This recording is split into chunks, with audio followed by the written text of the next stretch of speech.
And good evening, everybody. Welcome to an all-new Holotheatre. As always, I'm Dan Tartaglione, also known as D Tartag One, pretty much on everything. So we got an exciting little show tonight for you. Thankfully, we got our marketing advocate Jared Napolitano took the time this morning and interviewed the 2023 retro event winner, Mr. Timo Dussel. It's a really nice little interview. Before we get into it, I want to say thank you to both Jared and Timo for taking the time out of their busy days to get that done. But definitely a nice little interview. Make sure you guys stick around for that one. Also tonight, this past weekend, we did the Grievous's Gambit event that was on Saturday at 8 a.m. I believe we had 22 players involved in it. So, good little number for an 8 a.m. start time. We had players from all across America playing it. So, definitely looking... Wayne Cullen actually won the event. So, again, big congrats to Wayne for winning it. He beat out Chris Gogolin in the finals. And both players will walk away with a General Grievous deck box. Well, on top of that, tonight I'm going to be giving away 2 random deck boxes to the the other 20 participants, or I'm sorry, the other 19 participants, because we did have an individual drop earlier. So those will be given out at random, and those will be given out after the Timo and Jared interview.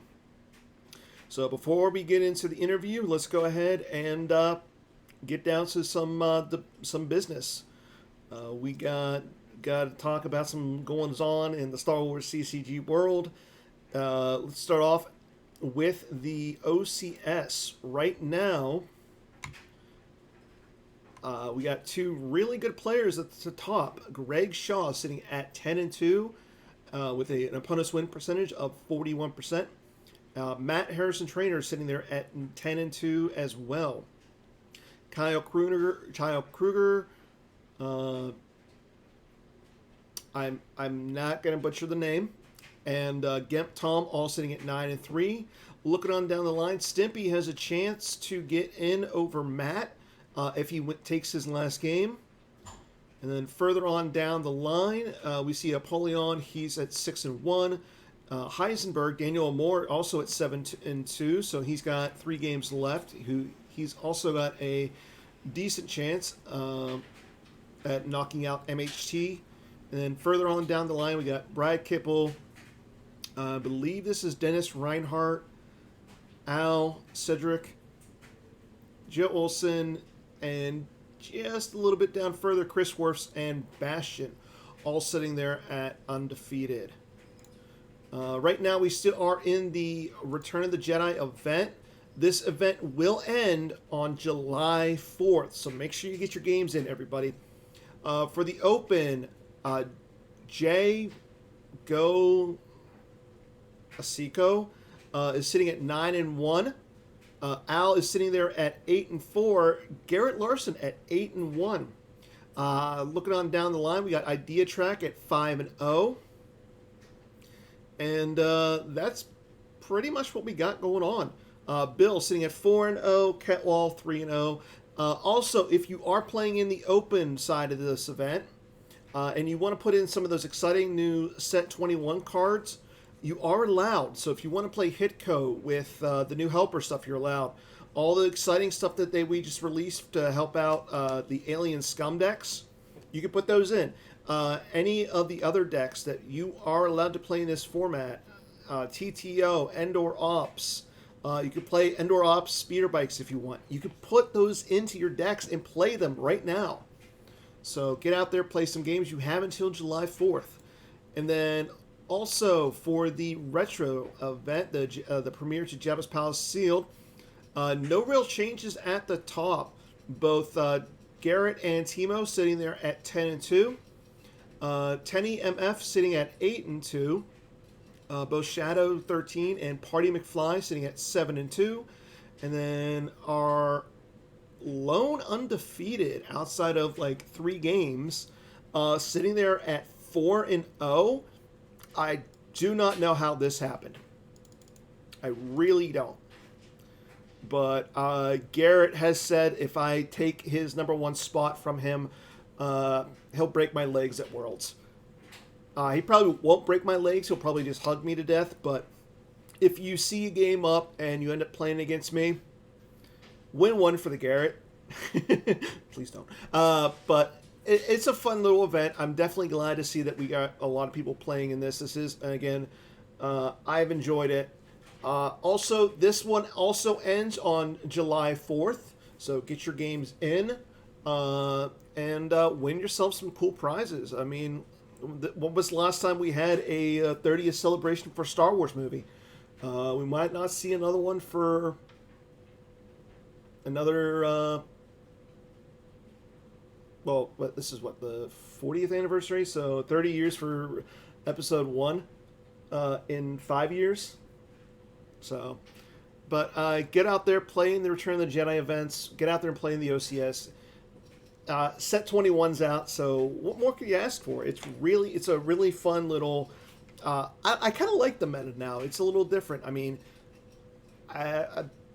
we'll see what happens. I mean, it's anybody OCS. It's still anybody's OCS, essentially. Okay, also, going on, if you're looking to play in some upcoming Star Wars events, well, first of all, in August, starting on July 19th, so less than a month, we will have the Road to Worlds pop up again. That will go on from Wednesday, July 19th until Wednesday, August 9th. It is a $5 entrance fee. However, there's some pretty cool prizes. I mean, just looking at some of the prizes that Jared and the marketing team have already announced, we got Series 5 booster packs, all participants, digital foils, PC20 stickers. Performance-based prizes include a Steel Japanese Premier booster pack, a Sealed Japanese A New Hope booster pack, or a Sealed Enhanced Premier Boba Fett pack. So those are 3 really good prizes. On top of that, you'll get, if you win, you'll get the Luke Skywalker The Last Jedi. 1 to each of those will go to first and second. The top 8 will get the Tiderian Border Breaker, the Invisible Hand Border Breaker, and some poker chips. So definitely a little fun event and a really good way to get out there and prepare for Worlds. But speaking of Worlds, Worlds is still almost right around the corner. The 2023 World Championship will be occurring in Morristown, New Jersey, August 10th through the 13th. That's right, Thursday to Sunday. Some of the events that were going to be included in that weekend include the Throtos Cube Spectacular. I know a lot of people had fun playing that last year at Worlds. And it was definitely a fresh take on the cube. And then we also will have a retro event from Premiere to Death Star 2 on Friday. The team tournament will occur as well. Maybe we'll have somebody defeat our reigning champions of Justin Desai and Steve Baroni. And then on Saturday and Sunday will be the main event as well as the top 8. And then Sunday we'll also have the consolation.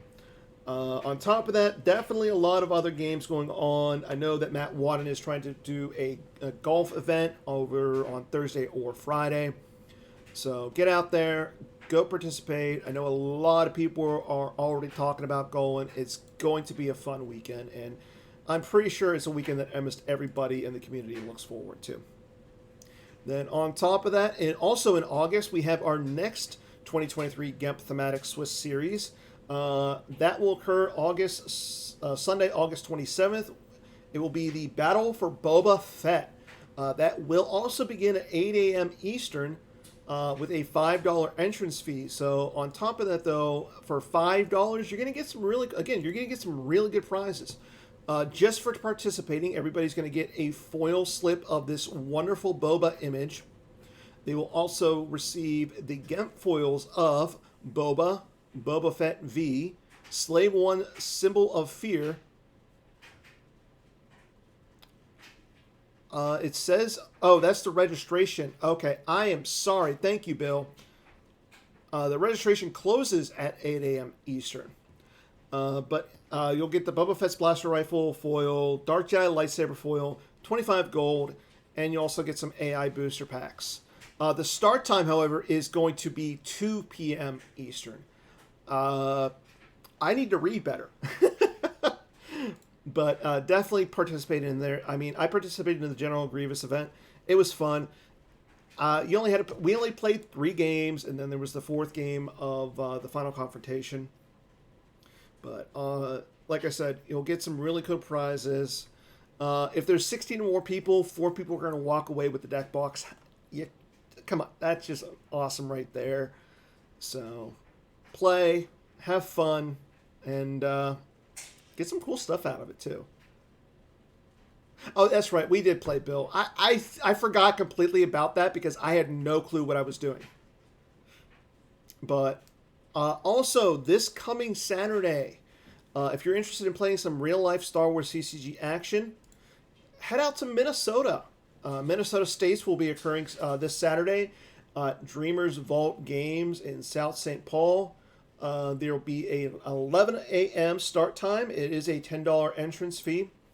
Believe that Sam Tachima is running the event. Let me just double check that. As I should be double checking everything at this point. Yep, Sam will be running it. So make sure you hit up Sam. Let him know that you're interested in it. But I guess the doors open at 10 a.m. So if you show up early, play in it, go have some fun. I know from what I hear, Matt Lutz is showing up. Garrett Larson is showing up. Sam is obviously going to be there. So right there, you got 3 world-class good guys. And then last but not least, the newest edition of the Star Wars newsletter just dropped. If you're interested in reading up on some of the stuff, make sure you hit up Joe Olson. You can also find the information all on the PC site. Talks about Virtual Set 21, the 2023 Worlds, the donation surveys, the OCS, Retro League, the thematic series, and then anything that's coming up, including like a Worlds and a regionals and a national states schedule. So definitely a nice little way to stay in touch with the community and figure out what's going on. I know if you're not a part of the forums, if you're not like on the forums every day, this is a really good way just to see what's going on and stay up to date on all Star Wars CCG, with the exception of Holotheatre. But that's what's going on in the Star Wars universe right now. At this time, let's go ahead and toss it over to a recorded interview with Jared Napolitano, your marketing advocate, and Mr. Timo Dussel, your 2023 retro event winner. And then afterwards, we'll come back and we'll see who wins those 2 deck boxes. I'm definitely excited to give those out.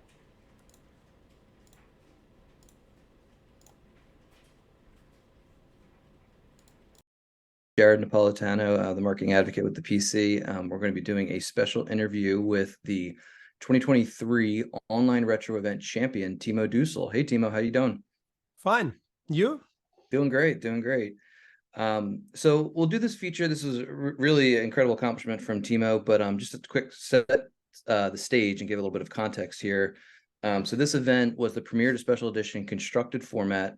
There was a 12-game qualifying stage that spanned like late April to late May. And then there were quarterfinals, semifinals, and a final confrontation for the top 8 players who made the cut. There were about 40 people who made a pretty strong effort in the qualifying stage to complete all their games and compete. And Timo finished, I believe it was 4th. You were the 4th seed, right? So then and advanced through the 3 different stages. So hopefully people will find it pretty interesting, Timo's journey through the event and background. So we'll have a couple questions and kind of go through it, and yeah, we'll go from there. Sound good, Timo? Hmm? Sound good? All right. Sounds good. Yeah. Okay. All right. So, it's funny because I remember when this first event started, you reached out to me and you were like, well, what decks are good? What would you recommend playing? And I remember I said, I'm no expert in the event. And what's interesting is that this format isn't really commonly played on Gemp.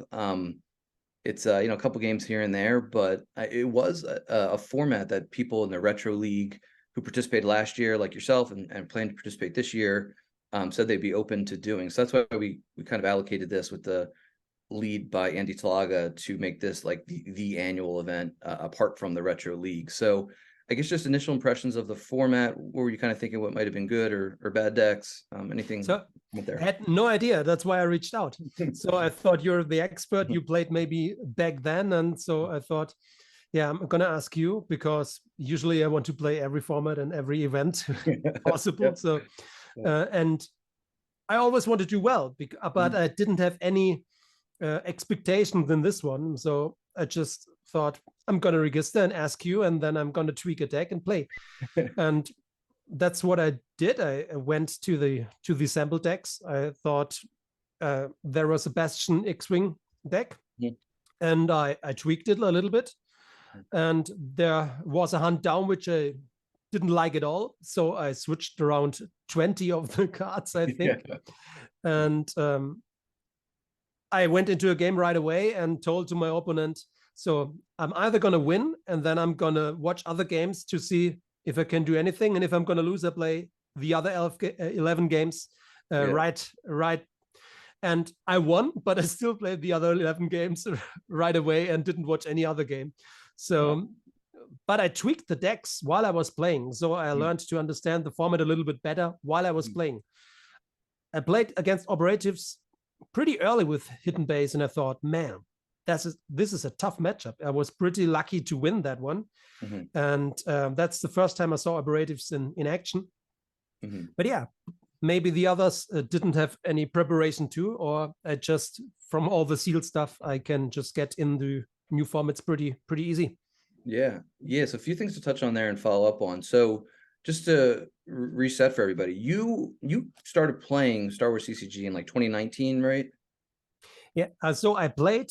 I teach myself the rules back then in school with a school friend, and we only played the cards we had, which wasn't very much. Like back in the Decipher era, do you mean? Yeah, but it was already there were already cards out like episode 1, but we didn't buy them. We only buy it until Death Star. We never played with objectives. We always starting location. We didn't have any idea of a cheese, so it was only me and one friend playing from time to time, maybe 2 games a year for like 3 years, and then not played until 2019. And when I went to camp, I started playing like until Death Star 2 because there were some cards I knew. Yeah. And I had a pretty basic understanding of the rules. And then after 2 weeks, I just jumped right into open. Gotcha. Yeah. So technically we'll call you a returning player, but yeah, for the most part, a lot of the concepts were brand new, even objectives, which of course came out with a special edition. So and we didn't have all the cards to make the objectives work anyway. So right. Yeah. So yeah, and so a few things there. So one of the cool things that I liked was that, and shout out to Sean Lukes, who worked with Adam Fletcher to get sample decks uploaded for this format onto Gemp. I think there was 3 or 4 per side, and those were at least like a good basis. I think I used one. I think I used Bastion's, or no, I thought about using Bastion's asteroid one. But and we have to talk about Sean when we are at the preparation. Oh yeah, yep. When we get to the quarterfinals.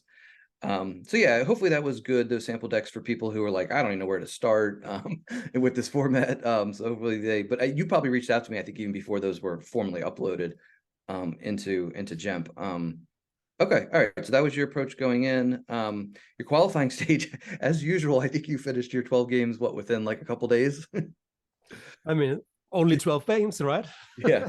I remember I was like, oh my gosh, she's already done easy to play, even in this kind of like unexplored horizon from your perspective, you still just powered right through the games like you do in all the Jedi. Played the first 6 light side, went 6-0, and I thought, that goes pretty well. But after I lost 2 with Hunt Down, I played the last game with operatives, and that went very much better. Okay, so you did hit the Hidden Base X-Wings, which I think what the stats say were very strong throughout the whole format. We saw a bunch of them, of course, in the top 8 as well. Okay, all right, so 10-2. And then from there, like you said, you were making kind of tweaks, which obviously, just to clarify, people were able to tweak their decks during the qualifying stage, game to game. So with each game, you kind of maybe tweaked a card or two.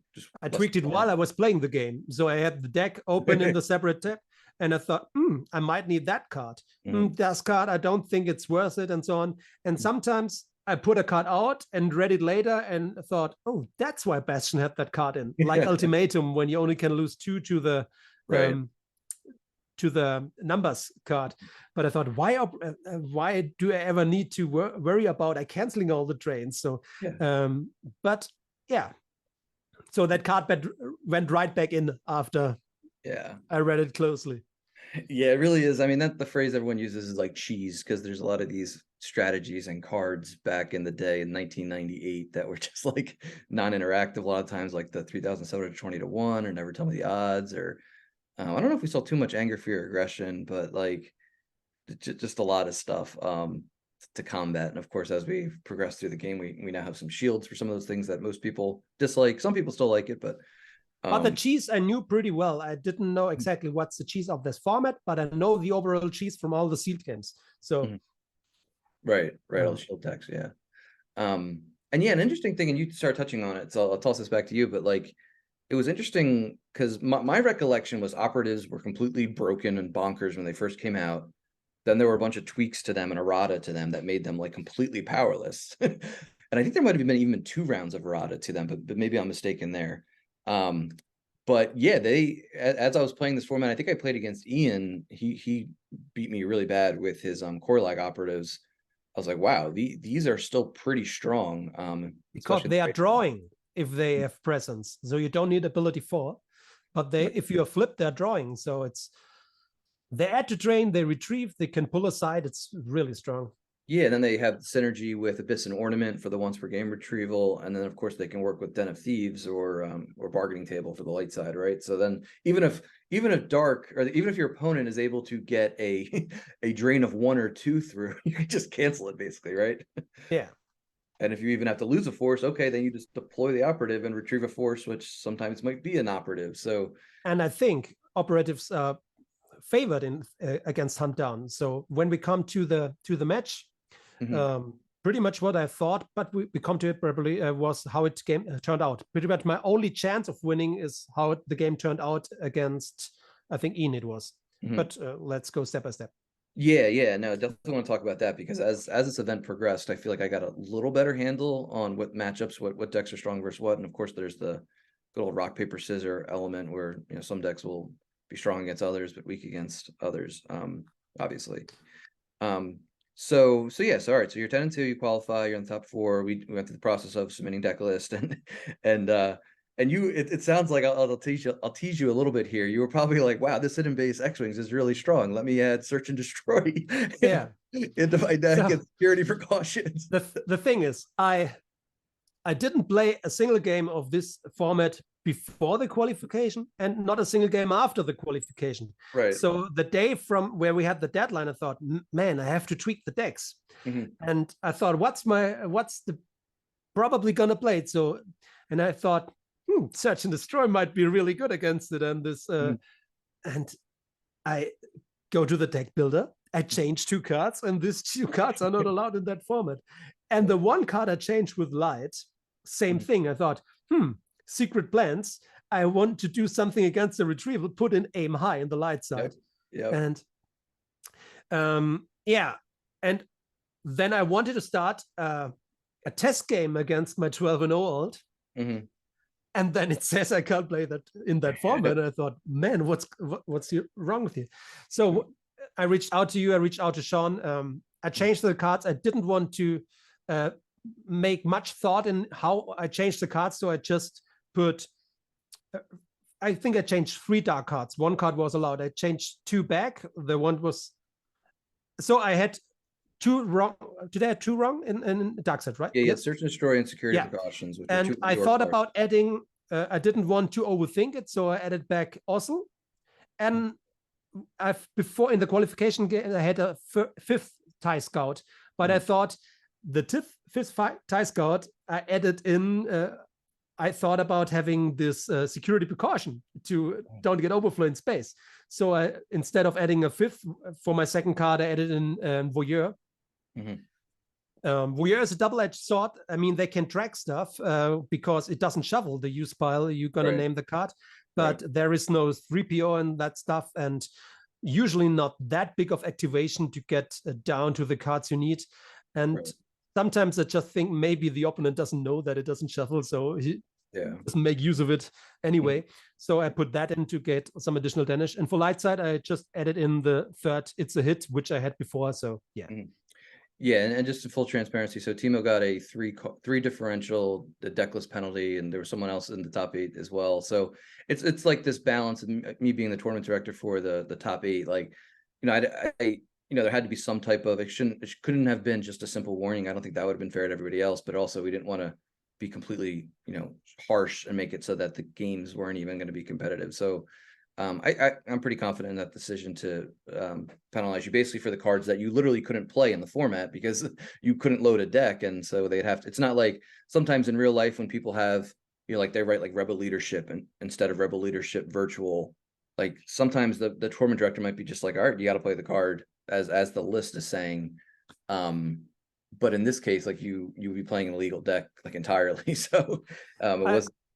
Yeah, I just hope for not that big of penalty and maybe to say, okay, I can put in at least a card which has not a Destiny one, or like something like that. So like I was completely fine with the 3 penalty.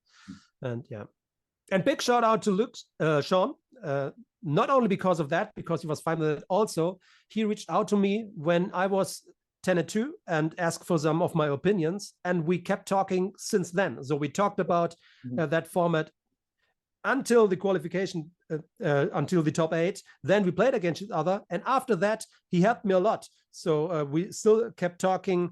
And he even sent me some pictures of, he thought that could be the kind of deck Ian is playing. So it was a really big help for me not being in that format. So yeah, big shout out to him. And yeah, I've known Sean a long time. He was great in providing sample decks. There's a couple of really detailed posts in the forums about potential deck ideas and kind of like their origins and background. And I think he sourced them from Scry and everything. And just a quick plug, if on StarWarsCCG.org, the webpage, one of the most recent articles is a recap of this entire event. And that has all the links that anyone might need, links to the replay games, link to the deck list. Of course, a shout out to the cause, the Child Cancer Fund, which is where everyone who participated in the event made some type of donation. And of about 59 people donated over $1,200, around $1,222, I think the final number was. So thanks to everyone who participated. And I received a really nice note from one of the representatives at Child Cancer Fund thanking our organization. And she was really interested in, she's like, this is a pretty large donation. I'm kind of interested more in the background. So I told her about the Sean Valdez story within the game. And a shout out again to Andy Talaga for coming up with that idea and referencing it. And it's been almost exactly 25 years since Special Edition came out, hence the format, but it's actually been like 27 years, I guess, since Sean Valdez passed away. So, but yeah, check out the article for all the details there. So Sean helped the deck list. And then incidentally, so we'll segue then into the top 8. So we did the random pairing of, top 4 got randomly matched against someone in the bottom 4 of the top 8. You got matched up with Sean, I think. And that was another important, wanted to mention, one of the important contexts with the deck list penalty was that none of the games took place already. And you identified it basically, I think, like 5 or 6 hours after the deck list. Had no idea what Sean going to play. So we talked basics and what might be good, but so the preparation for me also in the quarterfinal was non-existent because I didn't know what to expect anyway. Yeah, that dark side was pretty surprising he played. So you got matched up. You were the higher seed, so you chose to play. Which side were you first? I played light first because I thought my dark is better of getting the differential I might need to win. That's because I played light first. Just see if I'm gonna win or if I can put a lot of operatives out and put a lot of stuff on the table, or if I have a grindy game, save every fourth I can to just make the edge. Because if I put, even if I totally dominate the game, if I put the table with like 9 operatives, I mean, it's 9 lost force if I don't need it. Yeah, and actually I commentated that game with James Martin, and ultimately Sean won the first, I think, was it by 17 maybe? 17 or 18? By 14, but 14, by right. 70 because I got the -3 from the wrong cards. And then you guys switched sides. So then, and then the key thing from that, and Sean was the first to kind of admit it, like there was a battle where he still hadn't played his Abyss and Ornament retrieval the once per game, which I think would have gotten him 8 or 9 forces. Is that what you were mentioning? Like, and you ended up losing a battle, right? And just peeled all the way. So you didn't allow him to that interrupt in the last minute. So a tip to anyone playing match play, sometimes you want to be careful of, you know, knowing when you can make actions and knowing how to maximize your retrieval and getting cards back and putting cards from your hand back in your life force. Because he could have upped that differential another. I had my retrieval in hand too, and I think a lot of X-Wings on table, but he had, I think, secret plans out, so I wouldn't have been able to pay my retrieval. So that's just gonna peeled. And it also good for my lost pile to not lose stuff from hand also, because it might come down to a lost pile. Yeah, I remember in commentating that I was wondering, like, you know, does he have the Abyss and Ornament in hand, meaning Sean? But yeah, okay. So then you're going into game 2. You're like, I need to win by 18. And what was your kind of approach there? Were you necessarily thinking I got to play a little more aggressively or not? Or the deck had the capability to win by that much, right? Obviously, because Sean just basically did it. Yeah, just early pressure is always good if you're behind. That's my same approach basically in the finals too. And but looking back, I can't remember exactly, and play-by-play is probably boring for all anyway. But I searched for my Abyss to retrieve that hard, and I knew I gonna need to draw it because I'm gonna lose if we just trade drains. And at that part, Sean would have won if it just draw up. Yeah, that's another thing about match play. Sometimes, you know, it's not necessarily intuitive, but sometimes it's better just almost like suicide yourself and just draw all your cards up and lose. I think the key things from that game too was I think he had a hard time finding Coruscant, which is super important in that matchup because it's one of the biggest drains you can get through, that or Kessel, right? And it was the mirror match, just to provide everyone with context. It was also, and I didn't find my canceller. I didn't find the, how is it called? Den of Thieves. Den of Thieves, yeah. So it was also Hidden Base X-Wings versus Corlag Operatives when you guys played your game too. So yeah, I think you won by just enough, right? You won by 18. So on my inexperience in this format shows when I thought, man, if I just had more sides out, I could put my operatives out to train. Right. Yeah. And yeah, that's right. That was and then, man, I can't winning this event and not knowing that my operatives can pull sides is just embarrassing. Yeah, but it's funny how that works sometimes where, because you're probably assuming like, oh, they can't be this strong. But again, that's one of the broken aspects of it is that the objective pulls the sites, the operatives pull the sites, and it just like is super fast before it was, I mean, it's still pretty fast, but before it was somewhat another mistake I think Sean made is retrieving too early with his all wings. I think he only retrieved 6 forces or something like that. And I think he could have made it that later and retrieve like 10 or something like that. It's not that I was challenging him in space. I just had the TIE scouts to probe stuff. Yeah, and eventually you probed the system right, and you were covering up his drains. So you advanced past Sean. So semifinals you played against Ian Monteith. Now Ian was the #1 overall seed. He did great work with commentary, helping out Dan and Garrett. And you were matched up with him. And I know it was interesting because I feel like he was more fearful of you than like Johnny Chu. Some of his comments about, because depending on who won what quarterfinal matchup would dictate who he was playing against. But I think, Timo, your reputation amongst the sealed and retro players is really, really impressive. A lot of them are very scared of you. And I didn't fear anybody, but I thought the matchup with Hidden Base is not the good against operatives, and I totally think that he's one of the best players. So I respected all of them, and I feared Johnny Chu a little bit more because of the Sabak stuff, and I didn't have an answer in my deck for that Sabak stuff. Sabak, and that game went so smooth. Yeah, you won the first one by a Maybe lot, it makes right? me a bad person, but sometimes I enjoy knowing that my opponent is really suffering in that game because it went so perfectly as I hoped would be the only chance of winning. I said to Sean, my only chance with hidden base against operatives is basically like having draw their fire and always attacking, losing, retrieving, attacking, losing, and making lose one force always when I attack. So hit and run. And what was even better, he didn't save a force. So I went in for one beat, which got him down pretty low that he didn't have much options to do with not much force left. And so that game went perfectly. It couldn't have went any better. And I had a really bad hand. I didn't have a single X-Wing in hand. So I played organized attack to pull 3 X-Wings, not because I want to do, but I thought with no X-Wings, I can't make pressure and I don't feel his space at the start. So I'm going to set up before he flips and make at least some damage. Yeah. But it went very well. So sorry for Ian, but yeah, it was a good game. Yeah, it was, what was it, 29 or 31 or something It like was, that? I think 31. It was a crazy high win.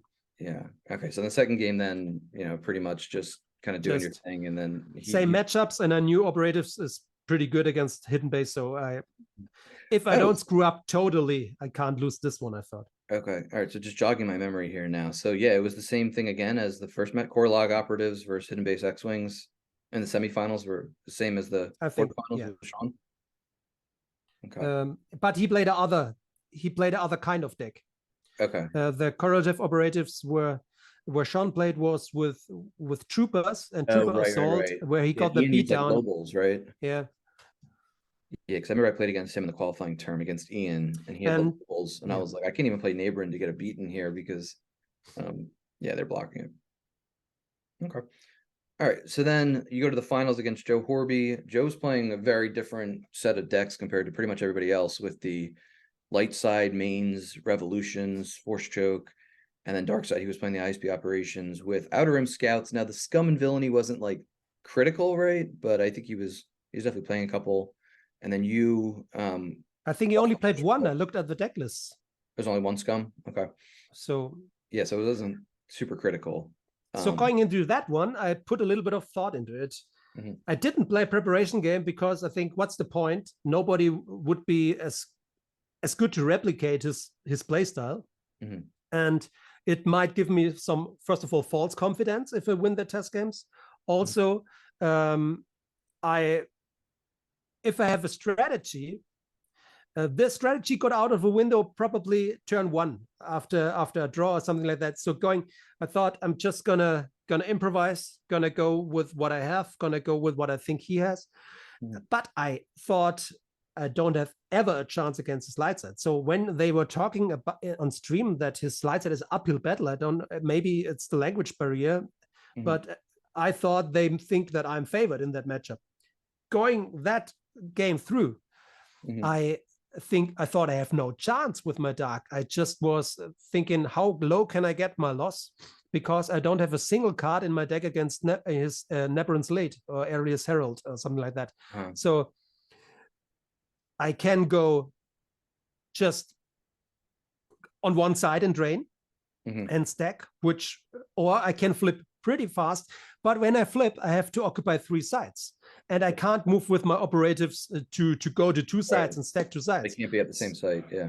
So my thought was either gonna flip very fast to protect my my effect, which protects my operatives from Monarch, or I'm gonna stack 1 side. There is no in between. There is, and when he altered my effect before I was able to flip, or to at least put stuff out before he can lay down a beatdown. Option 1 was out of the table, so the whole thinking about what I'm gonna do was away turn 1. Yeah. So he won the first game as light side, and he was the higher seed, so he chose to play the light side mains, and he won by 10. Unfortunately, I wasn't able to watch all that, but people can get the replays. It's one of the featured videos, I believe, at the Final Confrontation on the YouTube channel. So youtube.com/@Star Wars CCG. That's the YouTube channel. So, and I remember hearing towards the end, people were saying that it was really impressive that you got the differential even down to 10. Yeah, it looked not that good, but he didn't have much to drain, so I thought I can grind out some stuff. And I made one mistake. I think the other mistakes, they said on stream that drawing Destiny, I always thought about not drawing Destiny when we fight. So it's not that it's not in my mind if I can lay down a counter beat. But when they said, why did he drain? And why did he draw? He either was underpowered, so he could have forfeited his character anyway, or he had enough force to move. They said, which thank you for the streaming, and it was a very nice stream, but just to lay down my thoughts, if it's a random game against someone I don't know, I might try this. But in the final against then how did I get into the mess? In short, ADHD. I think that's not an option. So I can't rely on making an opponent a mistake for getting the differential down. My mistake, I thought, I flip if I occupy 3 because I'm used to playing 0 hour, and if it's 0 hour, I just flip. Like, a lot of these executives have similar, not identical flip conditions. But yeah, I was pretty happy with that differential of 10, especially how that game went when he monarched me. I think 2 or 3 times, and I lost I think around 7 operatives through monarch. So. Lots of monarchs and grimtashes in this format. Matt Wadden would be very, although he loves operatives. So then you go into the second game where you're playing your hidden base X-Wings. And then again, just to remind everybody, so everyone had to play the same deck. So once these matches are streamed, the information gets out, people can see the decks. They don't know exactly what's in, you don't know all 60 cards. But in an effort to give everyone equal information, we stream the games, we broadcast them, we post the replays pretty quickly. So then you go in, you're playing your hidden base X-Wings versus ISB. Right? Yeah, I knew that he has some ships, but mostly very expensive ships, and with 1 or 2 defensive cards like Hyperscape, which could be cancelled, but still you have to take some risk if you're down. I can play pretty aggressive to just start making pressure right from the start and to flip fast.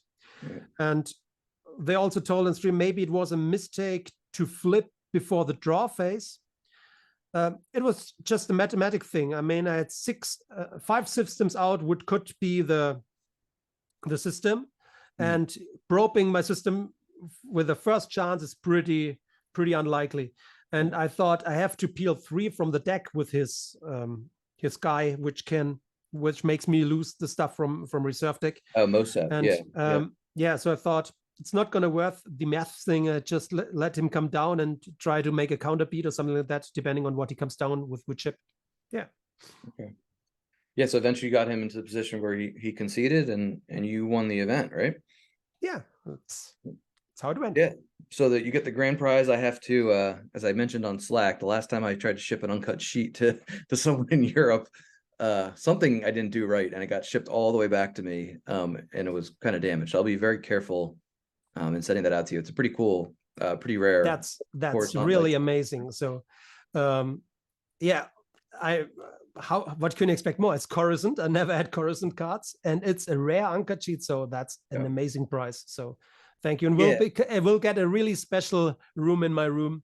Oh, nice! A really special place in my room. I'm not gonna sell it. It's so to my kids. They said, "How much worth it is it? It doesn't matter if I make first or second. I'm not gonna sell it anyway. So you don't have anything of how much it's worth anyway." And the same I said to my wife. I'm not gonna sell it.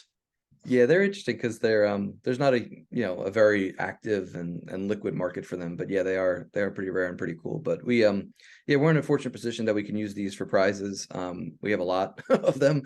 So for events like this, we try to make it a very enticing prize. And then Joe finishing in second will get one of the deck boxes. For the most part, the deck boxes were for the donations program this year, but we did have a couple left over, so we're using them for a couple different other events. For the Swiss event, you think you're gonna use?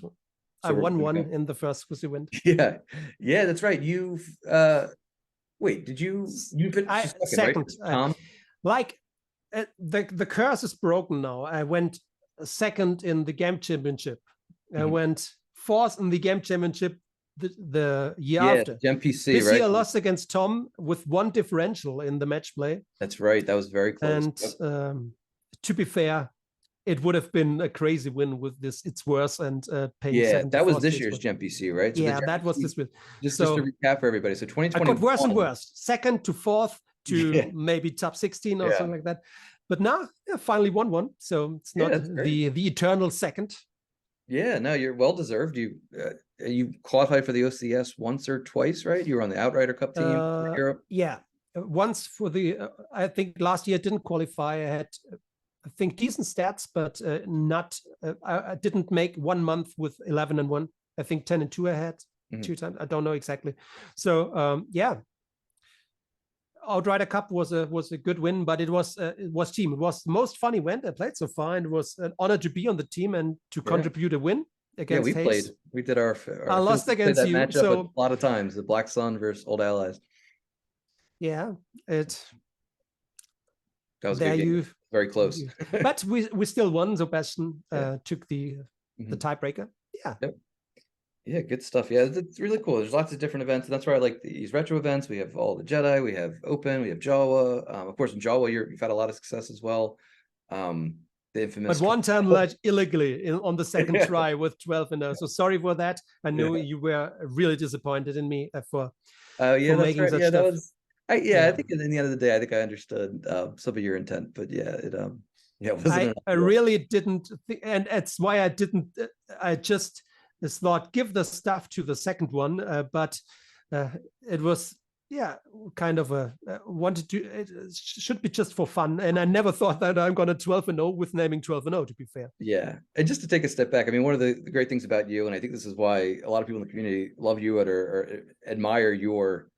You have a lot of passion for this game, and in any format, you just crank through the games and play them, and it definitely seems like you enjoy them, and you do really well. And I think you're really an inspiration for a lot of new and returning players, that they can basically, like, you play a lot, you will get better and you will do well. Also, like I like playing even if I'm behind. So maybe that's the most fun wins.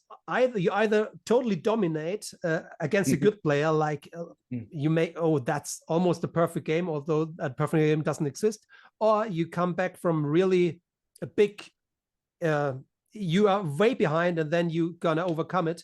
So sometimes I think many people just concede too early. Okay, you can concede if you don't have any odds in winning, but sometimes it's too early. And in sealed, I can't count the games where I'm much behind and I come back, like losing a pot race for 12-4s with Waters Box and winning the game. Gosh, I mean, what's better? What's better than losing a 24 swing? Yeah. After you lost that 24 swing. Jeez. Yeah.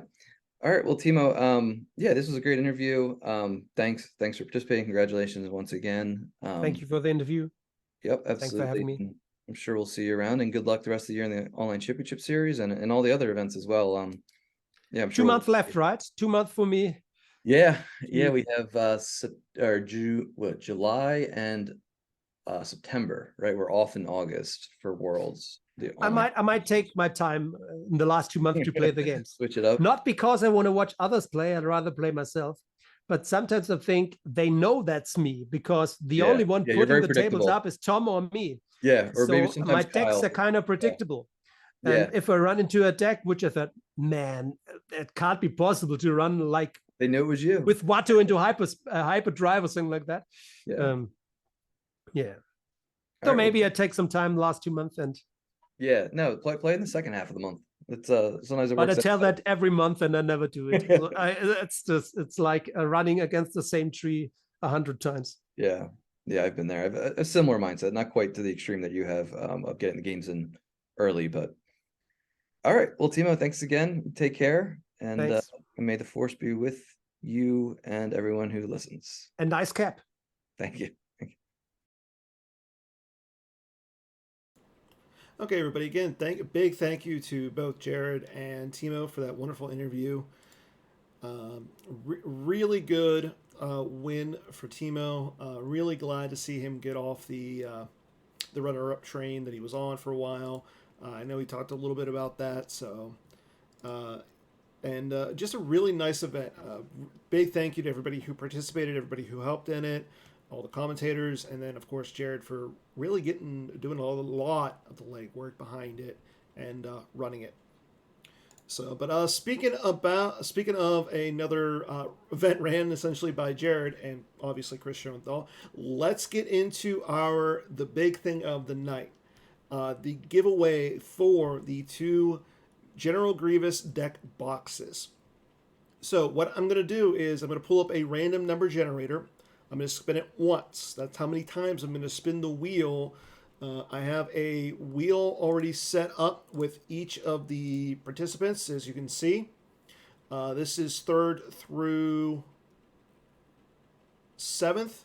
Then we have 8th through 21st. So again, I'll be spinning this random number generator. The first number is going to be for the first wheel. The second one is obviously going to be for the second one. That's how many times we're going to spin it. And we'll determine who the winner is. This way it's 100% random. Nobody can say any shenanigans on once it's given to Chris Kelly and Robbie Hendon.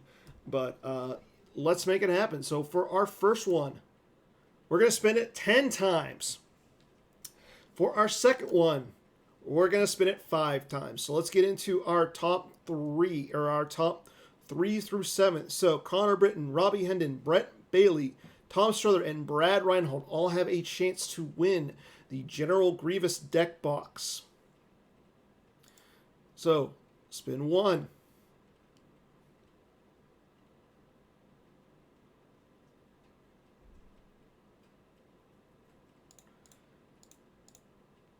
Two.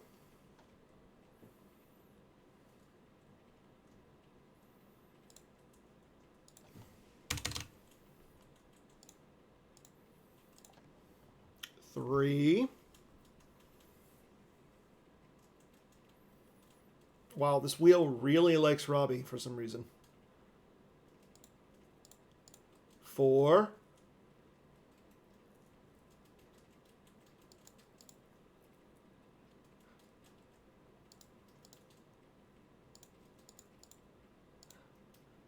5.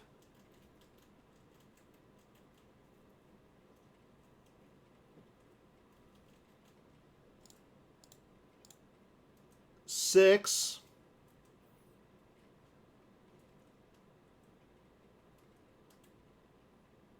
10th one, it's going to be the winner. 7.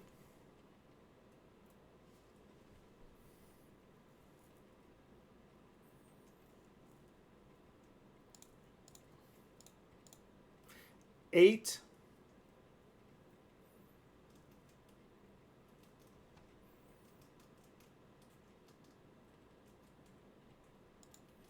9.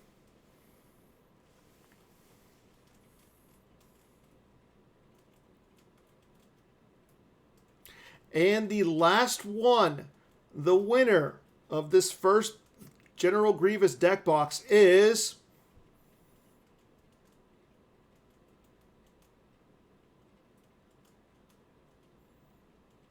Mr. Gemp Tom himself, Tom Strother. Tom was the winner.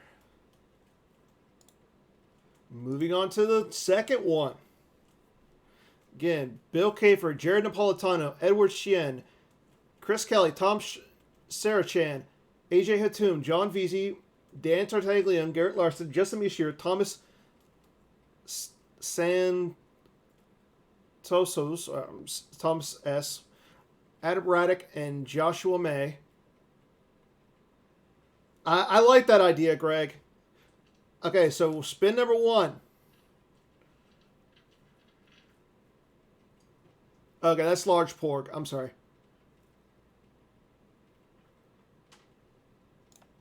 Spin number 2.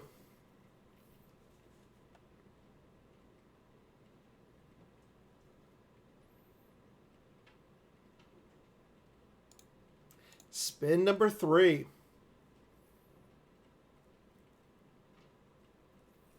Okay, we're done.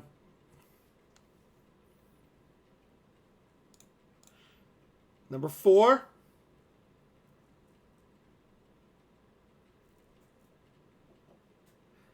And our last spin, and the winner of the second General Grievous deck box is